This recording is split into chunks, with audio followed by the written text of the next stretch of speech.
Então tá, pessoal, bom dia, boa tarde, boa noite, independente, né, do horário que estejam assistindo. Gostaria inicialmente de agradecer o convite do Dint, da Ana Emília, para que eu esteja aqui hoje conversando com vocês sobre um tema que eu considero muito importante e que está cada vez mais atual, ainda mais nesse contexto nosso atual de pandemia, que é a produção, né, os cuidados que nós temos que ter na produção de recursos educacionais para ensino à distância, especialmente nos aspectos dos direitos autorais, né? É um tema que gera muita dúvida, gera muitos questionamentos e eu gostaria de tentar solucionar um pouquinho disso com vocês hoje, de uma forma focada na prática, e que esse assunto deixe de ser tão complexo e passe a ser um pouco mais amistoso, né, na hora de se analisá-lo dentro desses conteúdos que nós produzimos para a modalidade EAD. Eu gostaria de falar um pouquinho da minha experiência, né, um pouco da minha trajetória. Eu sou advogado de formação, tenho especialização em direito público, né, eu sou servidor da Federal de Ciências da Saúde, a UFSPA, desde 2018, né, atualmente eu ocupo o cargo de pró-reitor de administração, isso a convite da nossa reitora Lúcia, isso desde 2017, e especificamente na área de direitos autorais, a minha trajetória ela iniciou dentro do projeto UNASUS, que é a Universidade Aberta do SUS, projeto aqui tocado pela UFSPA e por diversas outras universidades, incluindo a UFMA, mas eu comecei trabalhando dentro da UFSPA nesse projeto, e aí sim meu contato foi direto com a prática, né? Então, eu vou sempre trazer um aspecto muito prático, né? Como que funcionam os direitos autorais na produção desses recursos educacionais, né? O objetivo da UNASUS é muita produção de recursos à distância, e foi aí que eu consegui ter esse contato maior, construir, desenvolver materiais, e acho que nesse sentido eu posso contribuir bastante com vocês, né? Também fui conteudista de direitos autorais da Secretaria Executiva da UNASUS, né, na Secretaria, daí, no caso, em âmbito nacional, nós produzimos um recurso muito importante, que é um curso de direitos autorais, está disponível no Ares, inclusive, em parceria lá com a Secretaria Executiva, né, tivemos a participação do professor José Carlos Vaz Dias, que é uma importante figura na propriedade intelectual no Brasil, com a participação da própria Fernanda, que fez alguns webinários aqui para a DINT também, agora recentemente. Então, essa trajetória veio focada na prática, no desenvolvimento de cursos focados para produtores de conteúdos, e como eu falei inicialmente, né, é um tema cheio de dúvidas, que eu gostaria de trabalhar e abordar com vocês já inicialmente. Funciona essa proteção, agora iniciando propriamente a nossa apresentação, né? Quais são os conceitos básicos de direito autoral? Eu sempre gosto de trabalhar em conceitos básicos, para que todo mundo entenda um pouquinho de onde vem essa proteção, qual foi a ideia do legislador brasileiro, né? A proteção constitucional, a proteção garantida ao autor, ela vem lá da Constituição, a proteção constitucional, né?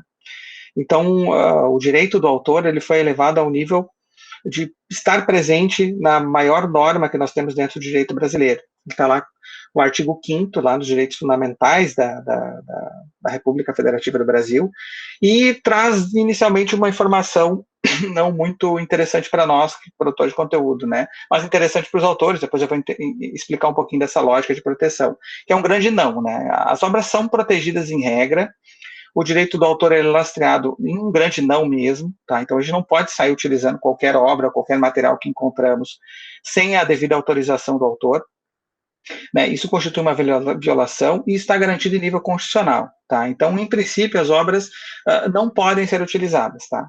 Sem autorização ou do autor ou do detentor dos direitos. Depois a gente vai explicar um pouquinho melhor esses dois conceitos.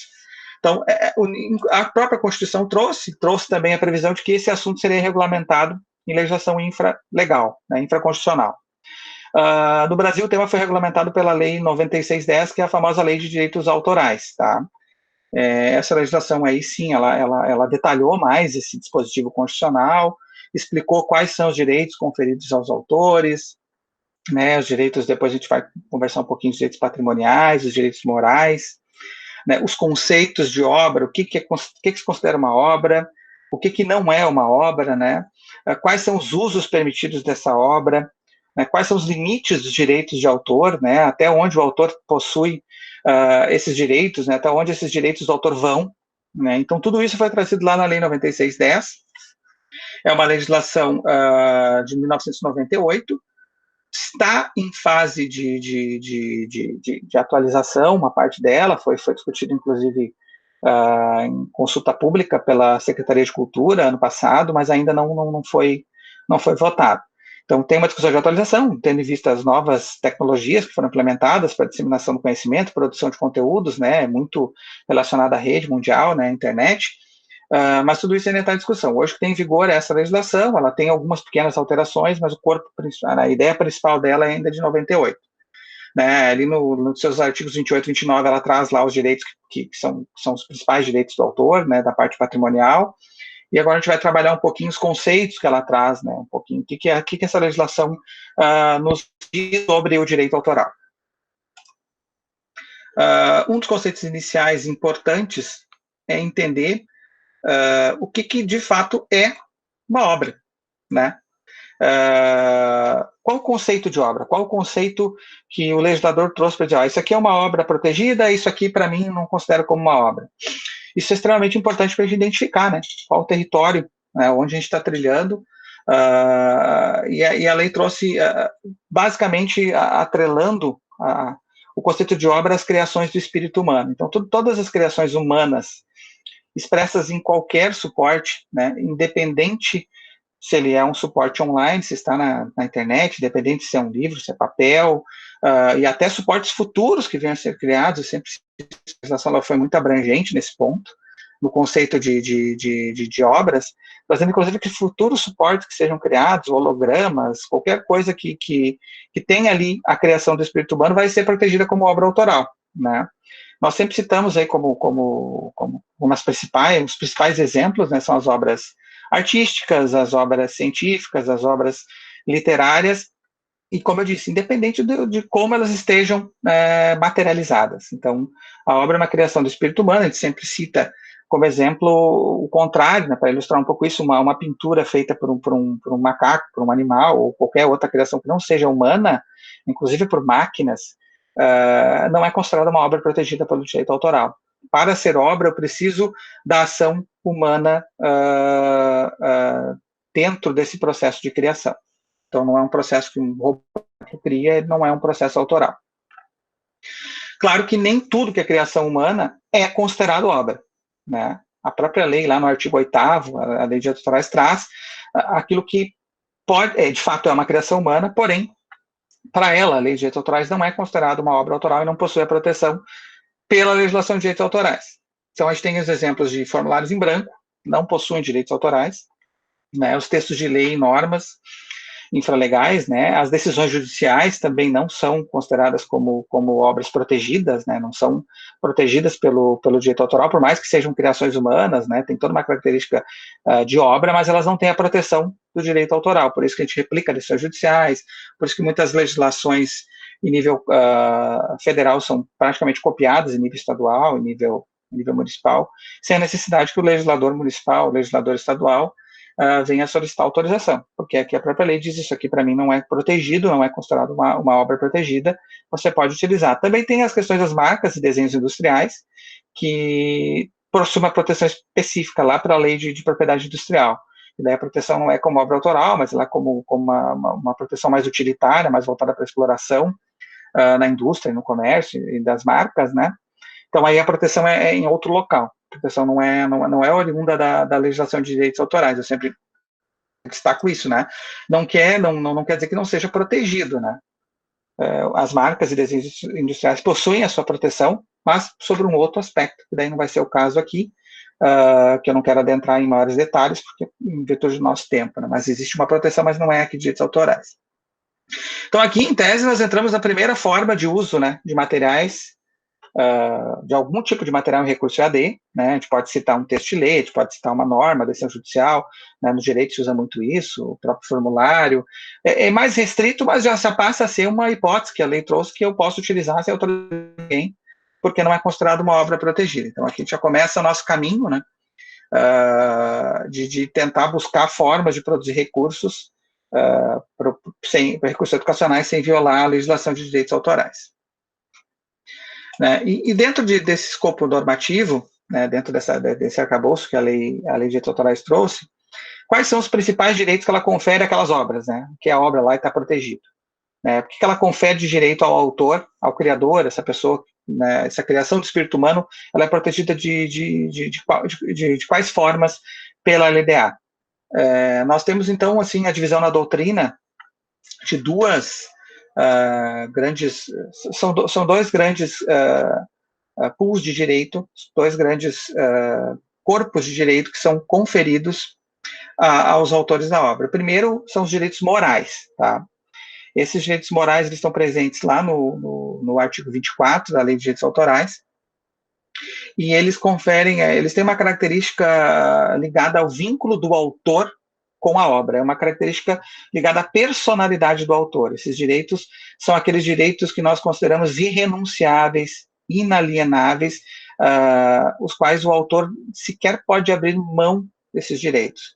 Então, o direito de ser nominado, ser citado, esse é um direito que sempre permanece com o autor, ele mesmo não pode abrir mão disso, ele não pode vender a autoria da obra, ele pode vender a exploração da obra, mas ele não vende a autoria, porque a própria característica dos direitos de personalidade é essa questão de irrenunciáveis, ele não pode alienar ou abrir mão desse direito, ele é um direito que passa a ser exercido pelo autor no momento da criação da obra e perdura por todo sempre. Então, os direitos morais são ligados à figura do autor vinculado à sua obra. Aqui também a gente sempre cita o direito da obra se manter íntegra nas suas replicações, né?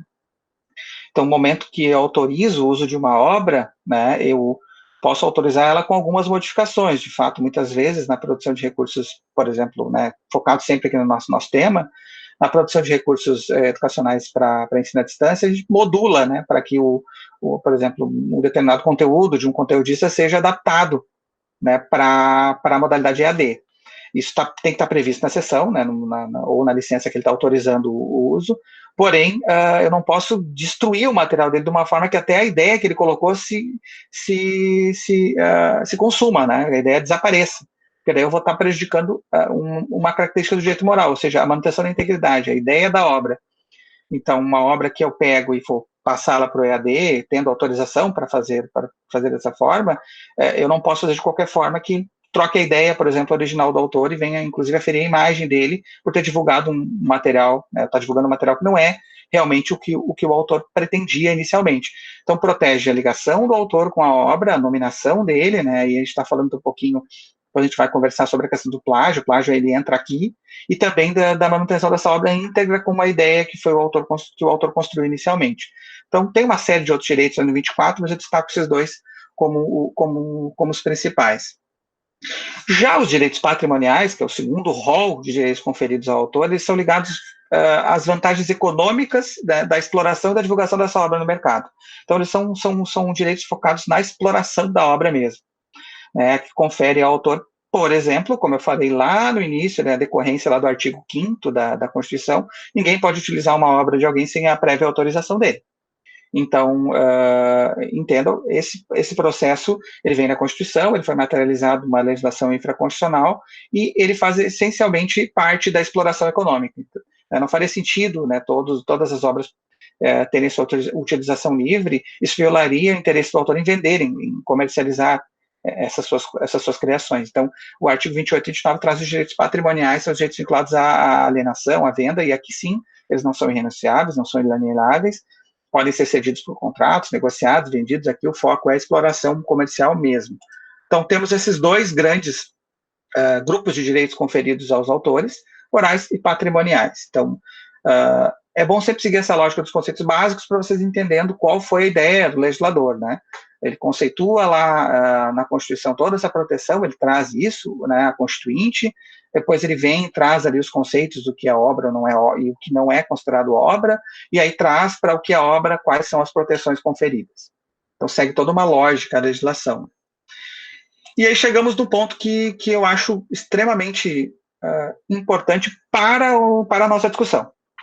É o ponto mais importante para a nossa discussão, né? A gente está aqui, entendeu todo o escopo, todo o arcabouço montado de proteção, mas assim, como que a gente vai utilizar o material, né? Porque nós temos interesse, isso faz parte do mundo moderno, faz parte muito do EAD, de construções que precisam serem fundamentadas, terem suas suas argumentações e teorias validadas, então eu preciso citar, ter um outro material de alguém ali, de uma pessoa, de um terceiro, dentro do meu conteúdo, que valide o meu argumento, que esclareça, que elucide, que dê dê um caráter mais interativo, então eu preciso utilizar, e muitas vezes eu preciso, como eu fiz na minha própria apresentação, essas imagens que eu estou utilizando são imagens que eu busquei de bancos de imagem, né, com licenças, a gente vai trabalhar isso um pouquinho, como é que funciona, mas a gente precisa ilustrar, precisa usar, a gente não sai criando 100% dos nossos materiais, muitas vezes, principalmente dos recursos educacionais à distância, né. Então, como é que funciona, né? Como é que funciona isso? Como é que eu posso utilizar? É um ponto essencial da nossa explanação de hoje. E aqui a gente tem uma série de hipóteses que a própria lei traz, entendeu? Isso aqui que a gente vai discutir não é uma criação só da doutrina, da jurisprudência, das teorias que falam sobre o assunto. É uma criação do próprio legislador. Eu vou trabalhar essa hipótese agora com vocês logo em seguida, que permite, dentro da legalidade, que a gente faça o uso das obras de outras pessoas, sem violar direito algum, seguindo as diretrizes, né, os parâmetros estabelecidos, mas sem violar os direitos de ninguém. Então, em algumas situações, a legislação permite que a gente faça uso de obras de terceiros sem autorização, né? Eu sempre ressalto, tendo em vista todo esse contexto de proteção que eu já falei, constitucional e infraconstitucional, essas exceções aqui que eu vou falar, essas situações, elas têm que ser interpretadas de uma forma restritiva. Né? Então, não está na legislação, não tem hipótese, não enquadre, não force para enquadrar ou fazer uma interpretação extensiva, porque não está permitido. A gente tem que se enquadrar direitinho no que está previsto na legislação. Então, vamos iniciar com a primeira forma que nós conhecemos, que nós temos na legislação, que pode viabilizar que a gente utilize obra alheia sem precisar de autorização prévia, que é o domínio público, as obras caídas em domínio público. Aqui a gente tem uma ação do tempo em relação à proteção patrimonial, tá? O que isso significa, né? A gente sempre ouve falar muito, a obra está caindo em domínio público, mas o que é esse cair em domínio público? É que o direito patrimonial estabelecido lá para o autor, lá no 28 e 29, ele não perdura para todo sempre. Existe um período em que a legislação entendeu que, até por uma questão de interesse da sociedade de divulgação do conhecimento, o legislador trouxe essa situação. Olha, tu pode explorar por determinado tempo a tua obra, né, em vida, o autor, os herdeiros por um determinado tempo, quando o autor deixa herdeiros, mas isso não dura eternamente, não passa de herdeiro para herdeiro e vai repassando sempre. Tem um período. Né, e o período regra de exploração, né, da validade, lá da aplicação do artigo 28 e 29, que protege o direito de exploração, é de 70 anos contados de 1º de janeiro do ano subsequente ao falecimento do autor. Esse é o período regra que a lei estabeleceu. Então, publicado o livro, falecido o autor, ele deixou herdeiros, ainda vai ficar com os herdeiros os direitos patrimoniais dessa obra por 70 anos contados de 1º de janeiro do ano subsequente ao falecimento do autor. Os herdeiros têm esse período para usufruir e explorar a obra. Passado isso, ela cai em domínio público. O que isso significa? Qualquer pessoa pode utilizar essa obra sem precisar pedir autorização para os herdeiros. Né? E aí passa a ser da sociedade a obra. Então, aí tem um interesse social, um interesse de divulgação da informação e do conhecimento que o legislador levou em consideração. Por que eu falei prazo-regra? Esse prazo, ele tem... geralmente são 70 anos, mas tem algumas diferenças de início dele. Tá? Eu gosto de citar sempre o caso das obras audiovisuais, que o prazo, né, foto, vídeo, o prazo dela não começa do falecimento do autor, ele já começa a contar da divulgação da obra. Então, aqui a gente não está atrelando o início da contagem do prazo de proteção dos direitos patrimoniais ao falecimento, mas sim a divulgação da obra. Continua sendo 70 anos, só que da divulgação da obra. Outros exemplos, nós temos lá o software, que tem uma proteção híbrida. O software ele tem uma parte de proteção de direitos autorais e uma parte de uma legislação específica de software. Lá na legislação específica ele traz a proteção por 50 anos da sua divulgação. Isso está lá na lei 9609 de 98, quem quiser dar uma olhadinha. O software é um pouco diferente, mas é um prazo também de proteção, né, um pouco menor. A regra na lei de direitos autorais são 70 anos, e isso faz com que a gente possa utilizar. Então, tem locais que nós podemos pesquisar, tem, né, o portal de domínio público, que é .gov, vocês podem depois pesquisar no Google, ele traz lá uma série de materiais e documentos que nós podemos utilizar, sim, sem precisar da autorização do autor. Ponto importante, eu vou destacar isso quase toda a apresentação. Ele não precisa da autorização do autor, mas preciso continuar citando o autor. Os direitos morais dele, de nominação, que o nome dele, que a ligação dele com a obra, que eu sempre tenho que fazer, o documento dele usando o documento dele caído em domínio público, eu não tenho a prerrogativa de o autor, só vou estar me apropriando da obra dele. Então, tem que continuar citando lá. Então, a obra tal é do autor X, está caindo no domínio público, pode utilizar, mas cita sempre a autoria, porque os direitos morais permanecem, inclusive, com os herdeiros, para poder pedir uma retirada desse material do ar, se está te apropriando dele de forma indevida. A gente está falando aqui de direitos patrimoniais, ou seja, de exploração. Não precisa pedir autorização, mas precisa sempre citar a autoria. Outro aspecto muito importante, aqui eu digo já mais moderno, e aqui a gente faz ele construído dentro da lógica dos direitos autorais, é uma interpretação que nós fizemos do artigo 28 e 29, né, o licenciamento voluntário pelos autores. Esse talvez seja o mais importante de todos esses que eu vou apresentar para vocês. Está previsto na legislação? Sim. Não tem um artigo dizendo do licenciamento em rede de internet, não tem, a legislação não fala nisso, ela só fala aquilo que eu já disse desde o início para vocês. O autor pode dispor da obra dele, pode vender, pode alienar, como eu falei. Então, ele pode, de vontade, e aqui a gente não fala mais de decurso de tempo, é ato de vontade do autor, inverter a lógica da legislação de direitos autorais, por um ato de vontade dele mesmo. O que ele faz? Ele vai lá e simplesmente coloca seu material à disposição, dizendo que ele está previamente autorizado para que as pessoas façam o uso dele dentro daquelas limitações que o próprio autor estabeleceu na licença. Então, a gente passa a ter a inversão, ou seja, a regra aqui, no caso de licenciamento voluntário, passa a ser o sim, e não o não. Esse movimento, ele nasceu... obviamente, né, a gente vou falar alguns exemplos, mas ele veio muito da internet, né, e muito também do interesse dos autores em afastar essa proteção patrimonial para que tenha suas obras divulgadas, né, replicadas, né, o autor, muitas vezes, ele não quer só a exploração comercial da obra, ele está fazendo a obra porque ele quer que ela seja divulgada, ele quer que seu trabalho circule na rede, circule entre as pessoas, e, em regra, não pode. Se tu analisar por tudo que a gente já falou, as pessoas vão ter medo de utilizar se não tem um licenciamento prévio, né? Porque a legislação diz que não pode utilizar. Então o autor mesmo ele inverte a lógica, né? E ele diz, a partir de agora, pode usar, né? Então eu destaco sempre nas minhas apresentações um projeto que é um dos maiores relacionados a essas licenças voluntárias, licenças públicas, que é o projeto da Creative Commons, né, que permite que os autores utilizem uma identificação visual padrão em suas obras, né, com um link para esse texto dessa licença, autorizando determinados usos da obra previamente. Então, ali no cantinho da apresentação, do lado do CC, ali do Creative Commons, nós temos várias identidades visuais que você coloca na sua obra, né? A gente já tem uma licença, hoje é 4.0, depois no site do Creative Commons vocês podem pesquisar e ler com mais detalhamento.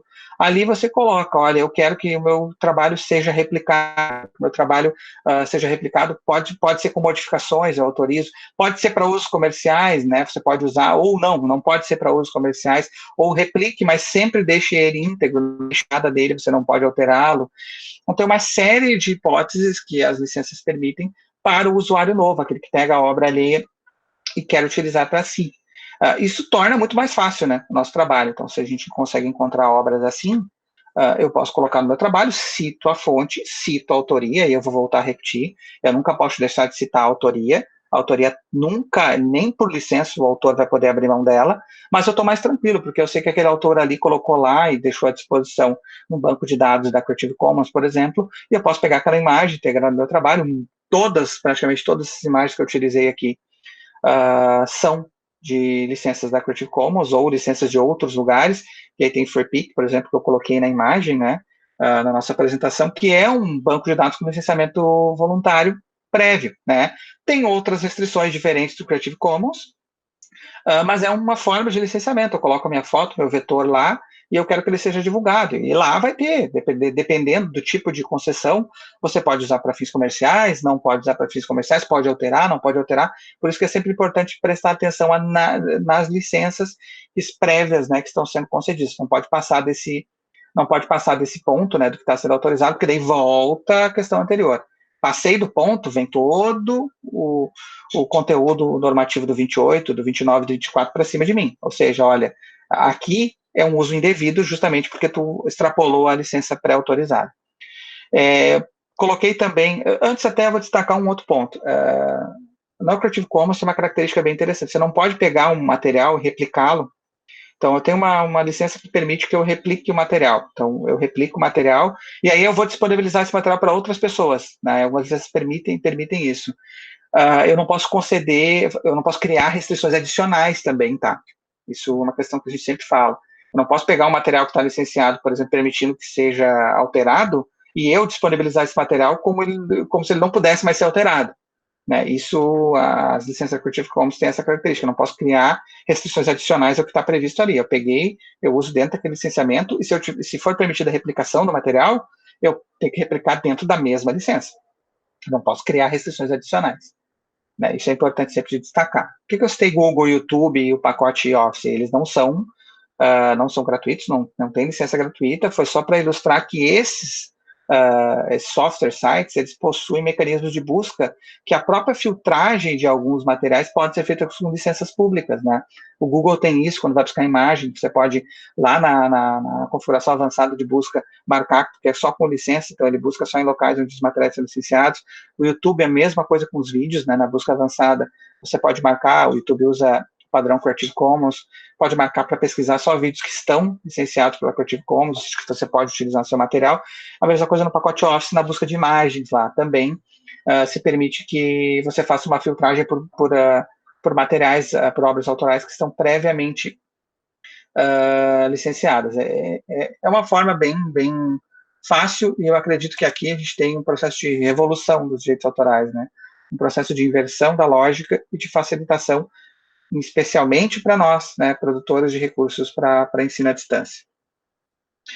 Outra hipótese, também de permissão de uso sem autorização prévia, são as chamadas limitações ao direito de autor, aos direitos do autor. Aquelas hipóteses de uso do autor comercial lá, as hipóteses de uso dos direitos patrimoniais, elas não são absolutas, tá? Elas não conferem uma proteção absoluta. Em determinado momento, o legislador percebeu que o rol de direitos conferidos ao autor, ele acaba se confrontando muitas vezes com o direito de informação da sociedade, de ter acesso à informação, à produção do conhecimento. Então, aquilo acabaria por engessar a construção colaborativa de conhecimento e a divulgação e a disseminação do conhecimento na sociedade, né, da informação.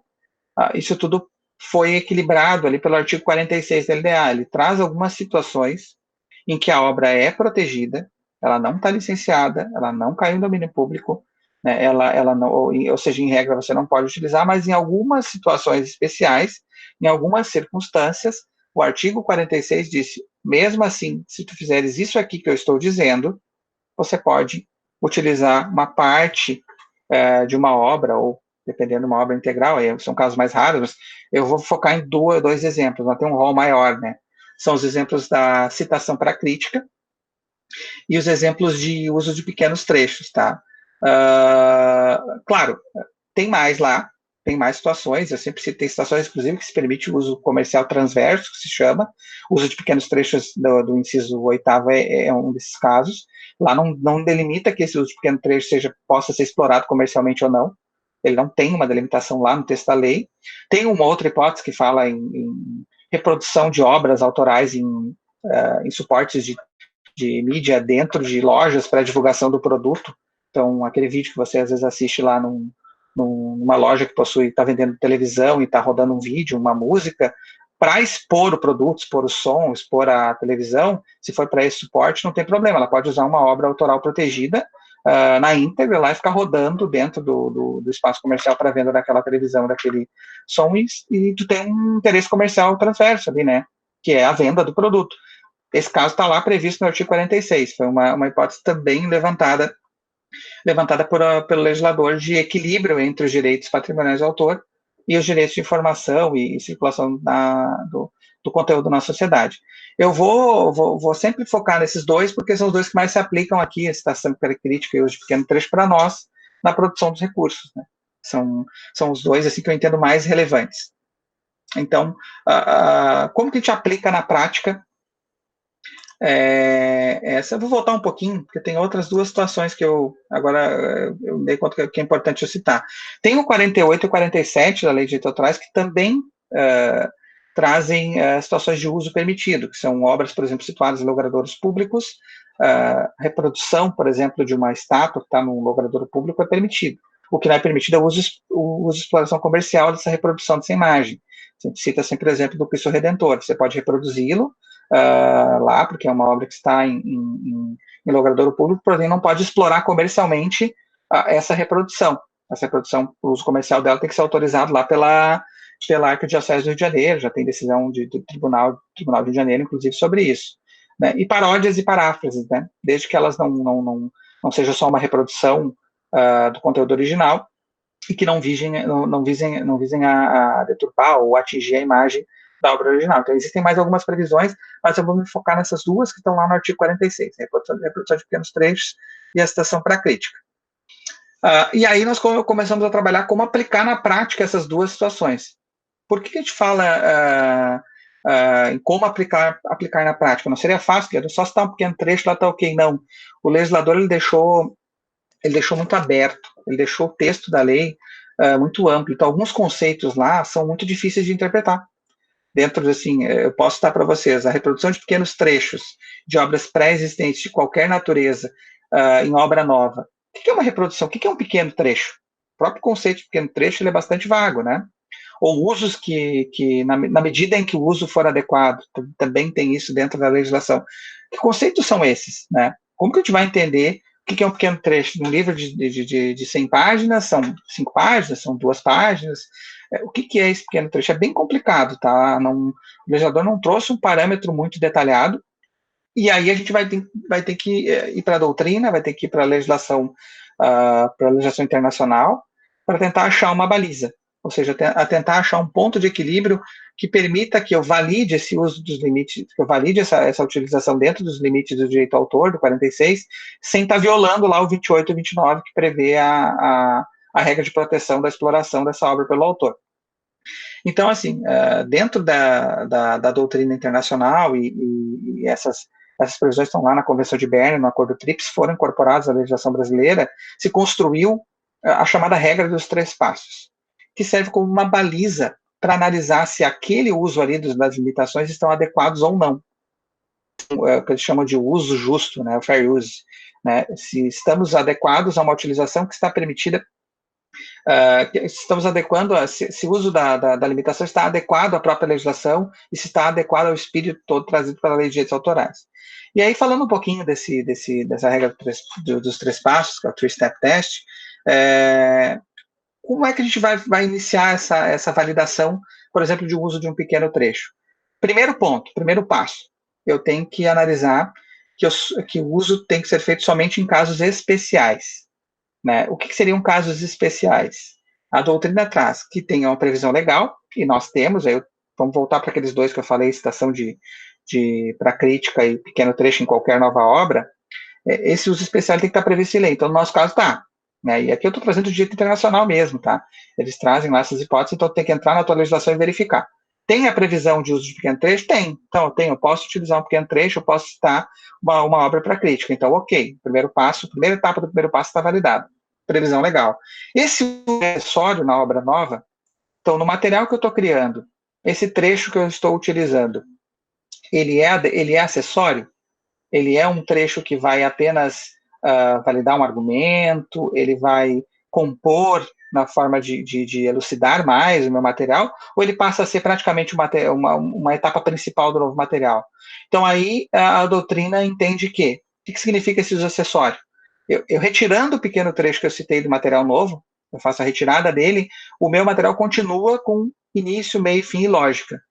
Então, a retirada do trecho citado não descaracteriza meu material, porque se descaracterizar, eu não estou usando como pequeno trecho. Eu estou usando praticamente como material, eu estou me apropriando do material anterior para fazer um novo material. E isso não é permitido. Então, previsão legal e que o uso seja de caráter acessório. Retirando ele do conteúdo que eu estou produzindo, o conteúdo continua com a sua lógica, continua com todo o seu início, meio e fim. A ideia que eu estou tentando passar siga íntegra, siga intangível. Então, não pensem que sai citando o livro inteiro e só fazendo apontamentos, que isso seria um caráter acessório. Não, isso não seria um caráter acessório. O caráter acessório é poder retirar de lá e o meu material continuar com lógica.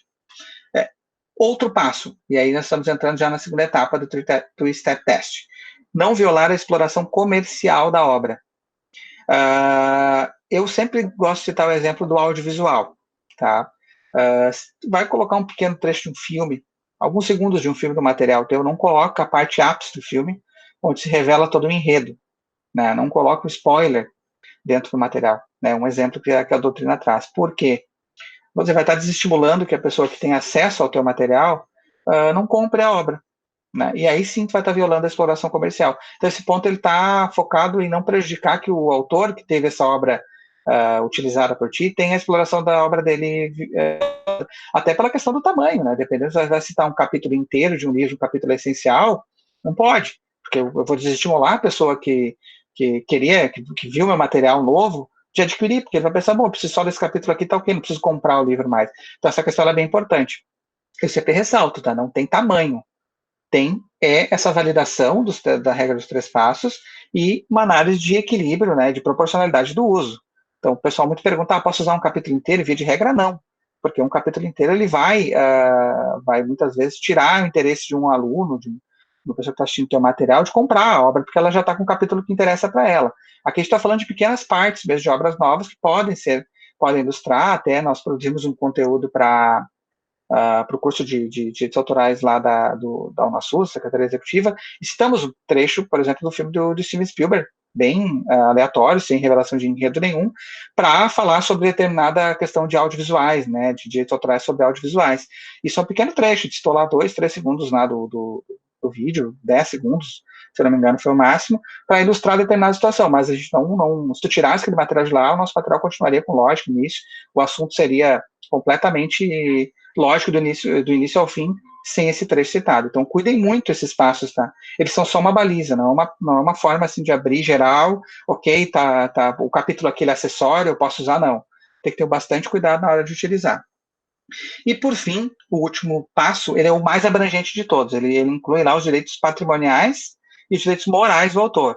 Então, aqui eu sempre cito como exemplo, tem que citar a fonte, né? Esse pequeno trecho citado ele não pode ser deturpado, não pode ser alterado a ponto de tirar toda a lógica lá que o autor inicial tinha colocado, ou ofender o autor inicial. Então, tem a proteção da ligação aquela com o autor com a sua obra, a ligação da personalidade dele com a obra.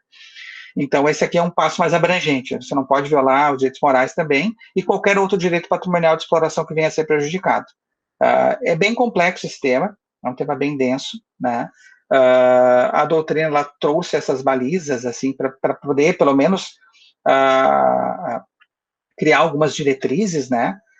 Para que a gente não fique navegando às cegas nesse uso de pequenos trechos. Né? Agora, passando por tudo isso, né? Passando pelas limitações, passando também lá pela questão de licenciamento, e não conseguindo encontrar nenhuma forma de enquadrar o uso de material no nosso recurso, aí a gente vai partir para a questão residual mesmo, que eu sempre digo, né, que é pedir autorização, que é a única saída que nos sobra. Se nós não conseguimos pegar a obra no domínio público, não tem licenciamento, não é limitação, eu não posso enquadrar, não é um pequeno trecho que eu quero usar, eu vou ter que usar a obra inteira, eu vou ter que usar uma boa parte dela. Então, isso tudo nos traz a última hipótese, né, que é a autorização. Então, via de regra, é a forma que a gente menos vai se incomodar com qualquer questão de direitos autorais. Procurar os autores ou titulares de direitos sobre material. No caso de livros, os titulares, em regra, são as editoras, né? Os autores concedem os seus direitos patrimoniais para as editoras e elas passam a ter esses direitos por ele. Então, busque autorização. Eu sei que é uma etapa que muitas vezes não é fácil, porque nem sempre a gente consegue contato, nem sempre as pessoas estão a fim de autorizar, mas é a saída final se nós não conseguimos enquadrar em nenhuma das outras hipóteses, né? A gente não pode livremente pedir para livremente sair usando materiais só porque está na internet, sempre cito isso. Não, em regra, isso não vai acontecer se a gente não conseguir enquadramento dentro do que a gente já conversou aqui. Essa autorização do autor ela pode se dar de duas formas, né? Ou via licença, que nós chamamos de autorização temporária. A licença não cria direito exclusivo, ela não concede direitos patrimoniais totais para ti, ela é simplesmente uma autorização para um uso específico. É o que mais vai acontecer na produção de recursos à distância, né? Você vai pedir autorização para alguém, eu posso utilizar sua foto, a pessoa vai dizer ok, está autorizado o uso para esse material, então você não pode sair replicando, ou revendendo a foto, ou colocando em outros materiais, ele vai geralmente a autorização é limitada a determinada circunstância e determinado uso. O que é diferente da cessão, né? A cessão é um pouco mais profunda, né? Ela tem uma exigência da própria legislação de ser prescrito por contrato, e ela faz a transferência da titularidade dos direitos patrimoniais do autor para quem está recebendo essa cessão. Nesse caso, a gente tem aquela distinção dos direitos autorais entre o autor, que é o criador da obra, e o titular de direitos autorais, né? Muito vocês vão ler isso, pesquisar sobre o assunto. Autor, criador, é aquele que criou a obra. Muitas vezes ele é o autor e titular das obras, da sua obra, possui os direitos patrimoniais dela. Mas se ele concedeu esses direitos para outra pessoa, para uma editora, para alguém, ele passa a ser autor só, e aí a outra pessoa passa a ser titular dos direitos patrimoniais de exploração da obra. Isso pode ocorrer, uma pessoa ser autora, né, e não ser mais a titular dos direitos da obra, e você tem que procurar o titular, se ele que vai te autorizar ou não o uso desse material. E aqui nós, né, encerrando essa parte toda de análise, tentativa de achar uma brecha legal para encontrar, não achando, buscando autorização, tudo isso não exclui aquilo que nós falamos lá no início, que são os direitos morais. Eu sempre vou ressaltar eles, porque eles são bem importantes, muitas vezes são esquecidos, porque a gente foca muito no direito patrimonial, exploração, autorização, ok. São importantes, mas esse aqui também é. Então, em qualquer hipótese daquelas que eu citei para você, seja inclusive no licenciamento na cessão, essa última que eu falei agora, se tem autorização, ok, a pessoa, né, permitiu que faça o uso da obra, perfeito. Tem que continuar citando o nome dela, ela continua atrelada à obra sempre nos teus usos, não pode colocar como uma obra sua só porque a pessoa licenciou ou cedeu. Então, em qualquer das hipóteses, né, a lei de direitos autorais, ela prevê que sempre estão garantidos ao autor o direito de nominação, citação, os direitos morais. E é aqui que acontece muito plágio, né? Quando vai citar, vai usar o trecho de alguém, até na paráfrase também, que eu falei lá no artigo 47 e 48, a paráfrase, ela seria transcrever de outra forma uma ideia de um outro autor, tem que ter muito cuidado, eu tenho que citar a fonte, tem que citar quem é o autor daquela ideia. Eu não posso simplesmente, trocando palavras, jogo de palavras, passar a noção de que aquele material é meu. Então, não se transfere mediante cessão, independente da forma de uso, a gente vai ter que citar. Senão, a gente vai estar cometendo plágio, né? E a gente sabe que o plágio ele tem alguns efeitos que são bastante ruins, né? Para quem comete, são bastante pesados e severos, né? A repercussão do plágio ela pode envolver a responsabilização civil, né, que é o pagamento de indenização. A gente já teve casos aqui no Tribunal de Justiça do Rio Grande do Sul de pessoas que tiveram que indenizar outras por uso indevido de dissertações, teses, né? Tem a repercussão penal, né? O plágio pode também gerar uma detenção de 3 meses a 1 ano, que está lá previsto no Código Penal, então tem que cuidar também. E tem as repercussões que nós chamamos administrativas, né? Dentro do ambiente acadêmico, o plágio ele pode gerar também a perda de títulos, né? Uma repercussão administrativa, as sanções internas dentro da instituição, como servidor ou como aluno, sanções disciplinares. Então, tem tudo isso que o plágio pode nos causar de problema. Portanto, tenham cuidado na citação, sempre mantenham o autor ou a fonte atrelada à obra, né? É importante para que a gente não esteja transcorrendo nessa violação. E, por fim, chegando assim, já encaminhando para o final da nossa apresentação, na produção de recursos, é sempre importante destacar os direitos à personalidade de imagens e vozes de pessoas, né, que estejam lá retratados. A Constituição ela protege o direito de imagem, de voz, lá no artigo 5º, mesmo que também traz os direitos autorais, é um direito fundamental que está previsto na nossa Constituição. Tem no Código Civil Brasileiro também a proteção da imagem e da voz das pessoas. Então, assim, havendo foto, vídeo ou áudio no material que nós vamos reproduzir, né, isso pode ser feito, pode ser uma foto de um professor, colega seu, pode ser a foto de servidor da universidade, a foto de alguma pessoa que tenha participado voluntariamente da construção de um vídeo. Tem que ter atenção com a autorização de uso de imagem e voz. Aqui a gente não está falando propriamente de direitos autorais, a gente está falando de um outro direito, direito de personalidade da pessoa em relação à sua imagem e voz e de não permitir o uso não autorizado da sua imagem e voz. Então, para que você não tenha problema no futuro, tem foto, tem imagem, tem voz, pede autorização dessas pessoas, né? A autorização pode ser uma manifestação no próprio vídeo, dizendo não autorizo que esse vídeo seja divulgado do esporte tal, no YouTube, ou pode ser uma autorização por e-mail.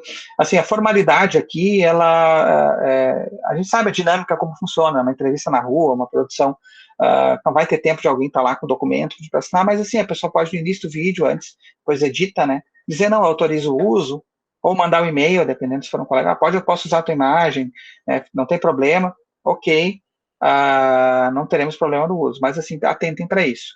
Usar imagens de pessoas, vozes e vídeos tem que ter bastante cuidado justamente por essas previsões de proteção. Aí o que está em banco de imagem, né, em banco de fotos, imagem, a pessoa já autorizou previamente lá para o banco de imagens, a responsabilidade é do site, que está colocando a imagem à disposição, de pegar essas autorizações e a pessoa está previamente avisada que o seu material vai ser distribuído, vai ser replicado. Isso eu falo muito na produção de conteúdos que nós fizemos no dia a dia, né? Isso acontece muito na prática de recursos para ensino à distância. Então, pessoal, acho que assim, a gente trabalhou os principais aspectos. Eu, como falei no início, agradeço muito a oportunidade de trabalhar com vocês esse tema que é de suma importância. Claro, a gente não conseguiu abordar aqui tudo o que envolve os direitos eleitorais, né? Existe muito mais coisa, mas existe muito mais questões que podem ser abordadas, mas eu acho que o principal aqui é o foco de encontrar as brechas, achar as formas que você pode utilizar seguramente, sem ter nenhuma complicação jurídica, foram abordados. Então, agradeço a presença de todos, a disposição, e vou encaminhando para o encerramento. Obrigado.